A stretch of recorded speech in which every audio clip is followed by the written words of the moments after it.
Olá, paixões, tudo bem? Vamos hoje falar sobre a diferença entre lazer e recreação. Sabe-se que o lazer é praticado dentro daquele que a gente já falou, das aulas passadas, dentro do tempo livre que as pessoas têm para realizar as atividades de lazer, no seu período de folga. Então, já a recreação é o momento em qual ela vem de recrear, animar, alegrar, né? É um momento em qual as pessoas, o indivíduo satisfaz suas vontades, seus anseios. É aquela questão do prazer, do gostar, de fazer, né? É discutido por livre e espontânea vontade. Tudo bem? O lazer é uma forma de entretenimento e descanso, né? Que a gente pode fazer o descanso.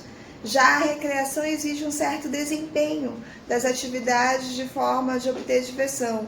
Os jogos de recreação, geralmente a recreação está com brincar, divertir, alegrar. Então, aquela questão.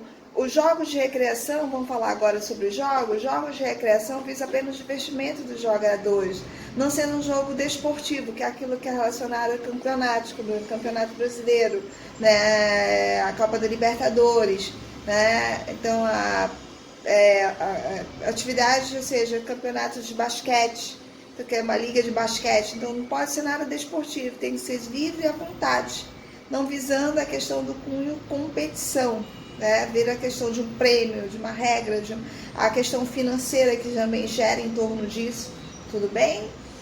Então, sabe-se que a recreação tem o jogo, a brincadeira, o brinquedo e a brincadeira, não é? A brincadeira significa atividade lúdica, livre, incerta, desprodutiva, governados por regras e não caracterizado pelo faz de conta. Por exemplo, a brincadeira, brincar de manja-pega, manja se esconde, são uma coisa que é livre, né? Que produz adrenalina nas pessoas, o gostar de fazer. Então, assim, brincar, né? Então, destaca-se que as brincadeiras se encontram ligadas a atividades de entreter, de diversão. Então, visa a diversão. O jogo, segundo o dicionário do Aurélio, é uma atividade física e intelectual, organizada por um sistema de regras, que sejam quem ganha e quem perde. Por exemplo, a gente tem o jogo dos tabuleiros, né? Que a gente tem o jogo da memória, a gente tem o jogo de cartas. Então, todos esses existem regras que a gente faz justamente para animar. Mas, professor, o que tem jogo, brincadeira? Gente, porque todos estão ligados à atividade de recreação, recrear, divertir, alegrar. Dentro da atividade de recreação, as pessoas costumam fazer dentro dos seus espaços, às vezes dentro das suas férias, dentro do seu tempo livre. Né? Eu quero me divertir, eu quero me alegrar. Hoje eu quero brincar de bola, eu quero brincar de queimada, eu quero brincar de futebol. Então, eu posso fazer isso, é uma atividade recreativa, de animação. Então, dentro das características de um jogo, tem um final previsto, tem regras, tem um objetivo a atingir, todos têm um objetivo, tá? Às vezes tem aquele motivacional, tem jogos que visam o estilo didático, de cunho didático. Então, apresenta uma evolução regular, começo, meio e fim. Tá? A brincadeira, gente, a gente falando assim, brincadeira e jogo. A brincadeira é uma atividade que pode ser tanto coletiva como individual. A brincadeira é a existência de regras. Mas dentro da atividade da brincadeira de manja se esconde da queimada, eu posso adotar as regras, a gente fazer o grupo que está brincando ali, se divertindo, pode fazer um conjunto de regras e adotar, tipo assim, mudar a regra oficial, lógico, a gente resolveu adotar essa regra, mas existe uma regra, mas eu posso adotar para beneficiar todos que estão ali. Por exemplo, atividade queimada, né? Aquela questão, eu tenho vida, se eu receber a bola, eu vou receber a queimada. Então, eu posso, dentro da atividade queimada, gerar mais uma vida. Cada pessoa tem mais uma vida. Então, somente eu vou para o campo dos mortos ali, que a gente faz na queimada, só depois que eu for atingida 2 vezes. Isso é a regra, porque o certo é somente uma, né? Mas eu posso mudar. O jogo, a concepção do jogo está ligada à questão do brinquedo, a brincadeira, que como a gente já falou, tem regras, né, mais estruturadas. É estabelecido com princípios mais regras explícitas. como exemplos que a gente já falou, o jogo de cartas, jogo de tabuleiros, a gente faz bastante. A brincadeira não, já é mais lúdica, divertida, alegre, tá? Que também pode estar inserido no jogo, como o jogo de futebol de bola lá, né? De futebol, tá? Uma pelada. Agora, entre o brinquedo e versus os jogos, vamos entender, né? O brinquedo é uma forma de relacionar-se comunicando o caminho ao mundo físico e social. Piaget explica que tem 3 características de jogo. O jogo de exercício, tá? A gente pode colocar manja, pega, né? É uma forma de exercício. Atividades na piscina pode ser uma forma de exercício. O jogo simbólico, o jogo de cartas, né? O jogo da memória, um jogo de símbolos também. O jogo de regras, que a gente, todos os jogos têm a questão das regras. Então, a gente distribui como tipos de jogos. Os jogos de exercício, jogos simbólicos e jogos de regras. Aí a gente vai falar agora um pouco sobre a ludicidade. O lúdico, ele está ligado à atividade da realização do divertimento, alegria, divertir, alegrar, ludicidade, né? O lúdico é uma atividade ligada a qualquer mundo de interesses, de qualquer campo, né? Que visa a questão financeira, não visa. Ele não pode estar ligado a qualquer cunho que obtenha lucro. Atividades recreativas não visam isso, tá? Na verdade. A realização do lúdico se dá de um jogo, assim que tem a essência de divertimento, de alegrar, animar, divertir. Dentro do processo de ludicidade, o termo lúdico está relacionado ao jogo ou brinquedo. Tá? Dessas formas, as atividades lúdicas passam por estratégicos que utilizam esses instrumentos, seja brincadeiras de rodas, dança, parquinho, jogos de tabuleiro, jogos de palavras, gincana. É bem a ludicidade, entretenimento lúdico, tá ligado? Entreter, divertir, alegrar, prazer, tá? Que tudo está associado a quem? A recreação. Vem sempre estar voltando para a gente se conectar, se entender. A ludicidade está relacionada à espontaneidade, à liberdade. Nenhuma atividade, nenhuma brincadeira, podemos dizer assim, pode ser feita de forma forçada. Eu não posso forçar ninguém a fazer aquela atividade. É de livre, espontânea vontade. As pessoas têm que estar no seu estado de espírito ali para vivenciar. Por isso que as atividades que a gente vai falar daqui a pouco de animação turística visa que a integração, que as pessoas estão livres para fazer aquela atividade dentro de determinado tempo que eles se encontram. Tá? Então, a ludicidade, a espontaneidade, a liberdade, a autonomias que as pessoas têm, a expressão da emoção, do prazer, ela é manifestada em atividades que despertam a percepção, a imaginação e a resignificação.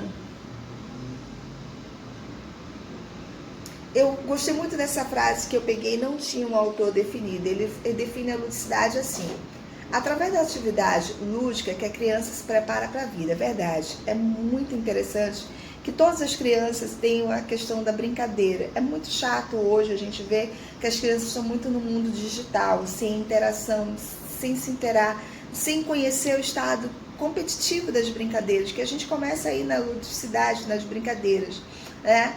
Que se prepara para a vida, a cultura, em meio em que se vive, se ela a ele se integrando, adaptando-se às condições que o mundo lhe oferece, aprendendo a competir, cooperar com seus semelhantes e conviver com o ser social.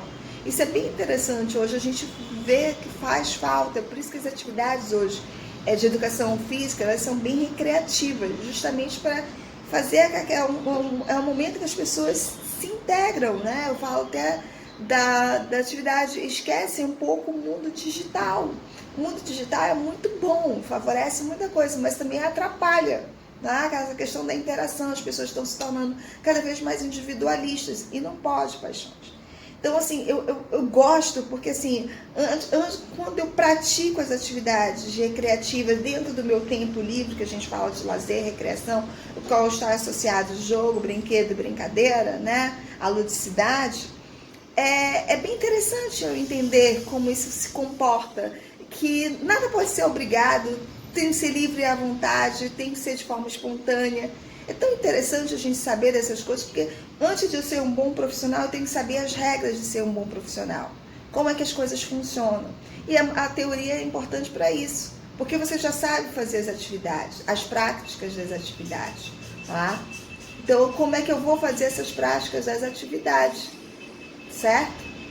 Então, eu acho bem interessante. E a animação turística, que é esse ponto que vem dentro do processo de recreação, do tempo livre que as pessoas têm, que é feita de um processo humanizado que visa integrar as pessoas que ali viajam para se integrarem, se conhecerem, fazerem trocas culturais, é bem interessante, né? Ela proporciona, a animação turística, ela dentro de uma viagem, ela vem proporcionar divertimento, né, lúdico, oferece excelentes possibilidades culturais. Às vezes eu conheço outra cultura se interagindo com o outro, às vezes desperta a curiosidade de tentar conhecer novos lugares, me associando àquela cultura que é tão diferente da minha muitas das vezes, tá?